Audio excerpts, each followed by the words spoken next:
لفظ کا نبی علیہ الصلوۃ والسلام کی طرف نسبت ہے، اب اس کا ترجمہ دیکھ لیجئے۔ وَاعْبُدْ رَبَّكَ، عبادت کرتے رہیں اپنے رب کی، حتیٰ یأتیک الیقین، یہاں تک کہ موت آ جائے۔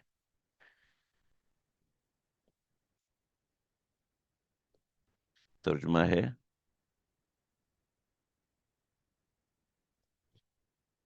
لا الہ الا اللہ۔ یہ ہماری سورہ حجر الحمدللہ مکمل ہوئی ہے، اور اس کو میں نے نہیں لیا، میں سمجھا نہیں کیا بات ہے یہ۔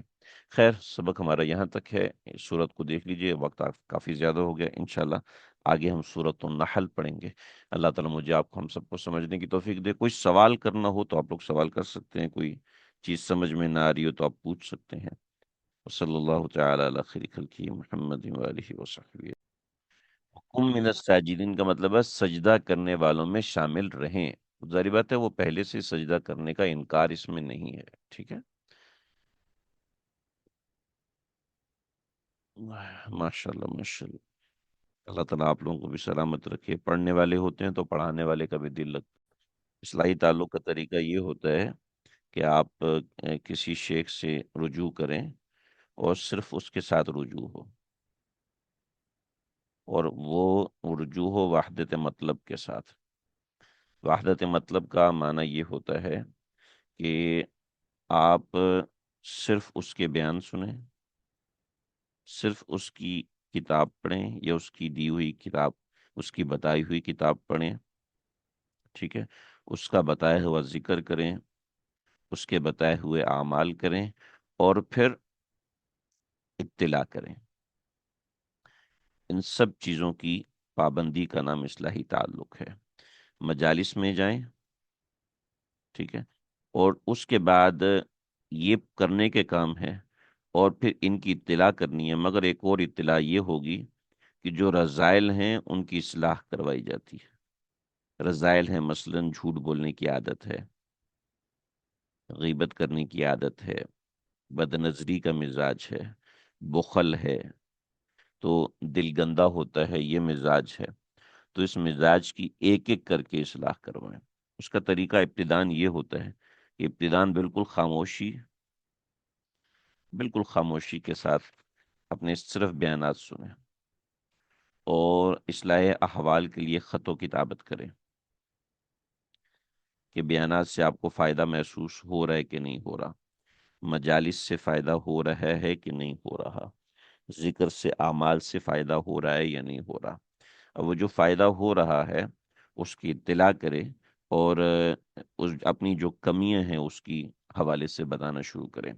جو ذکر بتایا جائے، ذکر درجہ بدرجہ بتایا جاتا ہے، تو اس درجہ بدرجہ بتائے ہوئے ذکر کو فالو کرے، اعمال کرے، اور اعمال کی باقاعدہ اطلاع کریں، ٹھیک ہے۔ جب اعمال کی باقاعدہ اطلاع کریں گے تو انشاءاللہ آپ کو چیزیں سمجھ میں آنا شروع ہو جائیں گی۔ یہ میرا نمبر ہے، اور یہ ای میل ایڈریس ہے، میں گروپ میں بھی بھیج دوں گا۔ کوشش کریں کہ ای میل کے تھرو اپنے احوال، جو ہے FAYSALHAYAAT حیات، ٹھیک ہے، اس کے ذریعے سے کرتے ہیں نا، گروپ میں بھی میں بھیج دوں گا، انشاءاللہ اس سے آپ کو چیزیں سمجھ میں آئیں گی۔ اچھا جی، پھر بھی کچھ نہ کچھ رہ جاتا ہے، یہ کیوں نہیں بتایا؟ کچھ نہ کچھ رہ جائے تو کیا مشائخ خود کچھ نہیں بتاتے ہیں، جب انسان رابطے میں رہتا ہے تو بتاتے ہیں، مگر یاد رکھیے گا ہم پرفیکٹ نہیں ہیں، ہم کامل نہیں ہیں، نہ ہم کامل ہو سکتے ہیں۔ جیسے جیسے انسان کا رابطہ مضبوط ہوتا ہے ویسے ویسے پرفیکشن آتی ہے۔ آج آپ کو 10 چیزیں پتہ ہیں تو آپ کو کل 20 چیزیں پتہ ہوں گی، پھر 50 چیزیں پتہ ہوں گی، پھر 100 پتہ ہوں گی، مگر مکمل پتہ ہونا یہ ہونا ضروری تو نہیں ہے کہ مکمل پتہ نہیں ہوتا، سب کچھ مکمل پتہ نہیں ہوتا، آہستہ آہستہ پتہ چلتا ہے۔ اور ایک شخص ہے، وہ شیخ کے بہت زیادہ قریب ہے، مگر اس کو 10 چیزیں نہیں پتہ ہوتی، اور ایک شخص دور ہے مگر اس کو بہت ساری چیزیں پتہ ہوتی ہیں۔ یہ اپنے تعلق کی بنیاد پر ہوتا ہے، جس کا جتنا گہرا تعلق ہوتا ہے تو اس کا رجوع، اس کا معاملہ بھی اتنا ہی زیادہ قریبی ہوتا ہے۔ لا الہ الا اللہ۔ ٹھیک ہے، ماشاءاللہ، اللہ تعالیٰ آپ لوگوں کو خوش رکھے، سلامت رکھے۔ سوال جواب کے سیشن کے حوالے سے ہم نے ایک اور ترتیب رکھنی ہے اپنے پاس، انشاءاللہ وہ رکھیں گے۔ ہماری درس حدیث ایک زوم پہ ہم شروع کریں گے، تو جیسے کوئی تعلق میں رہتے تو مشائخ خود اصلاح کریں۔ مشائخ خود اصلاح اس صورت میں کرتے ہیں جب کوئی آپ کے پاس آ کے خانقاہ میں رہتا ہے۔ خواتین تو ظاہر بات ہے کسی خانقاہ میں آ کے نہیں رہ سکتی ہیں، کچھ ایسا معاملہ ہوتا ہے تو وہ خط و کتابت سے اپنے احوال کی اطلاع کرتے ہیں، بیانات سنتے ہیں تو ان کو وہ چیزیں خود بخود سمجھ میں آتی ہیں۔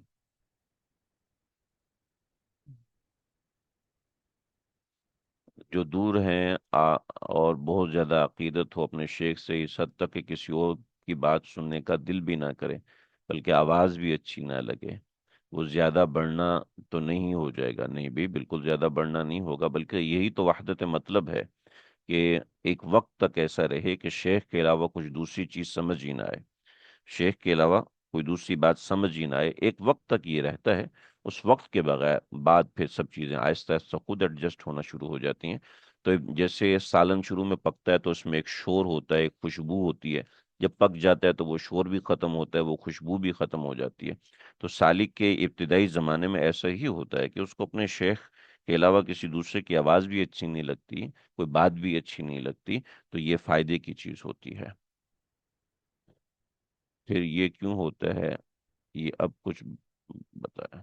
تعلق، رابطہ اور اعمال کے باوجود کیفیت محسوس نہیں ہوتی، ایک عرصہ گزرنے کے بعد لگتا ہے آگے نہیں بڑھ رہے، ایسا کیوں ہوتا ہے؟ ایسا اسی لیے ہوتا ہے کہ آپ کا تعلق کمزور ہوتا ہے۔ تعلق، رابطہ اور اعمال کے باوجود ایسا نہیں ہوتا، تعلق یا تو ٹوٹ جاتا ہے یا تعلق میں کمزوری ہوتی ہے، پھر ایسا ہوتا ہے۔ اور اصل تعلق ہوتا ہے، اعمال میں کمی زیادتی انسان کے چلتی رہتی ہے۔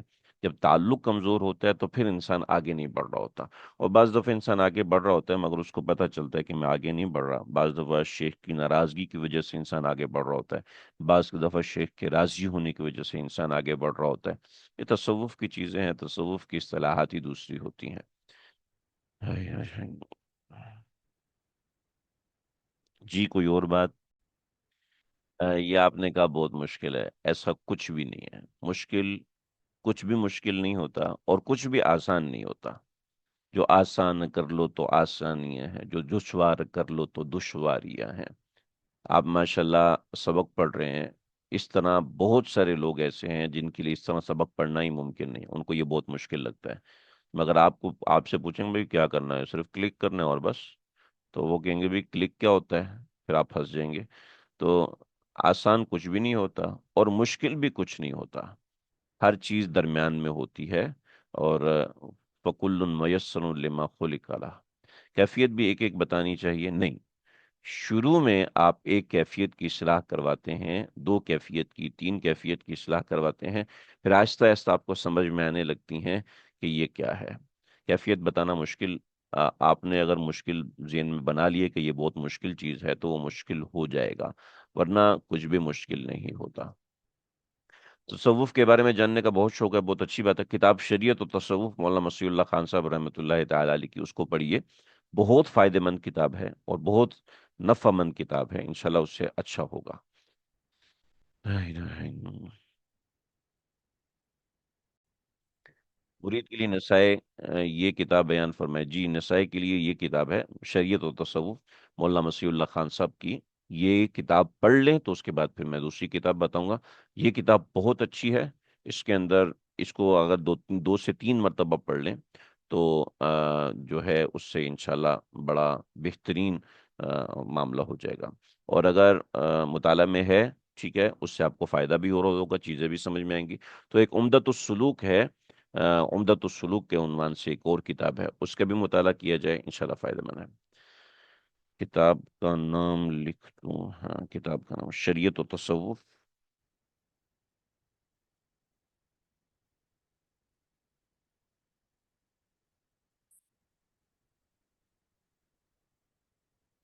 اس میں بہت سی چیزیں آ، ایسی ہیں جو کہ آپ کو شیخ سے پوچھنی ہوتی ہیں، بطور مثال ذکر قلبی اس میں سمجھایا ہوا ہے، اس کا تعلق صرف معلومات سے نہیں ہوتا بلکہ توجہ شیخ سے ہوتا ہے، اب توجہ شیخ کیا ہے وہ اس میں موجود ہے۔